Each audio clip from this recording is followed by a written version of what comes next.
بیوی کا خاوند پر حق۔ حضرت انس بن مالک رضی اللہ تعالیٰ عنہ سے روایت ہے کہ حضور نبی کریم صلی اللہ علیہ وسلم سے کسی نے پوچھا کہ کامل ایمان والا شخص کون سا ہے؟ ارشاد فرمائے جو اپنی بیوی کے ساتھ حسن سلوک میں سب سے اچھا ہے۔ اس طریقے سے دوسری جگہ حضرت حسن بصری رحمۃ اللہ علیہ رسول اللہ صلی اللہ علیہ وسلم کے ارشاد نقل کرتے ہیں کہ عورتوں کے بارے میں میری نصیحت قبول کرو کہ وہ تمہاری نگرانی میں رہتی ہے، اپنا کوئی اختیار نہیں رکھتی، تم نے اللہ کی ضمانت پر انہیں حاصل کیا ہے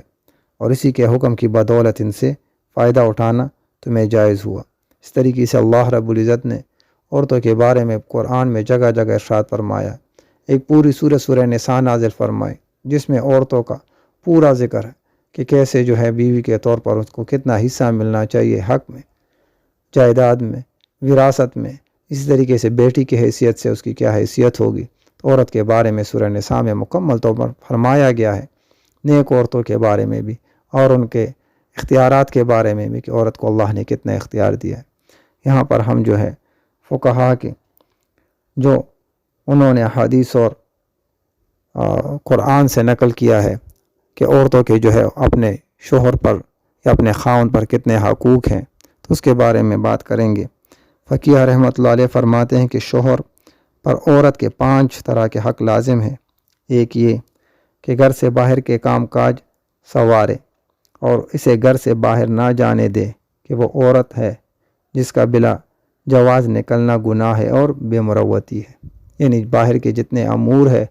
جتنی ضرورتیں ہیں وہ خود اس کو لا کر دے، بس ضرورت وہ باہر جا سکتی ہے، بلا ضرورت باہر نہیں جا سکتی۔ اس طریقے سے دوسری جگہ نمبر دوسرے پہ ہے کہ اگر یہ نماز روزہ وغیرہ احکام کے متعلق جتنے بھی احکامات ہیں، یعنی دین اس کو سکھائے، باہر سے یہ خود سیکھے پھر آ کر اس کو دین سکھائے کہ اس کے نماز، اس کا روزہ، اس کا حج، اس کا زکوٰۃ اور اس طریقے دین کے جتنے بھی مسائل ہیں اس کو وہ آگاہ کرے۔ تیسرا یہ کہ حلال کھانا کھلائے، کیونکہ حرام غذا سے بننے والا گوشت اور جسم وہ دوزخ میں پگھلایا جائے گا، تو اس وجہ سے اپنی بیوی کو جو ہے حلال رزق کھلائے، حرام سے اس کو بچائے۔ چوتھے یہ کہ اس پر کوئی ظلم نہ کرے کہ وہ اس کے پاس اللہ کی امانت ہے۔ پانچویں یہ کہ وہ اس پر کچھ زیادتی بھی کر بیٹھے، یعنی اگر کوئی بیوی سے بد زبانی ہو جائے تو اس پر جو ہے میں اس کو برداشت کرے اللہ کے لیے۔ کیونکہ اس کے بعد اگر اس نے اس کو جواب دیا تو اس سے جو ہے اس کا توڑ آ سکتا ہے، اور اللہ نے جو ہے برداشت کو بہت بڑا حکم فرمایا ہے، اور عورت کو جو ہے اللہ رب العزت نے مرد کے لیے اور اس طریقے سے مرد کو عورت کے لیے پیدا فرمایا ہے، کیونکہ کائنات میں سب سے پہلا جوڑا ہی اللہ رب العزت نے بی بی حوا علیہ السلام اور آدم علیہ السلام کو بنایا تھا، تو وہ میاں بیوی کا ہی تھا۔ اس طریقے سے اگر ہم جو ہے ان پر درگزر کریں گے، ان کے ساتھ صحیح معاملہ رکھیں گے، تو اللہ رب العزت اسے رحمت ہمارے لیے بناتی ہے کہ اسی سے جو ہے آگے جو ہے انسان کی تو پوری زندگی چلتی ہے۔ اس کی بابت میں ایک واقعہ ذکر کیا گیا ہے کہ ایک آدمی حضرت عمر رضی اللہ عنہ کے پاس اپنی بیوی کی شکایت لے کر حاضر ہوا۔ جب دروازے پر پہنچا تو اندر سے حضرت عمر رضی اللہ تعالیٰ عنہ کی بیوی ام کلثوم رضی اللہ تعالیٰ عنہ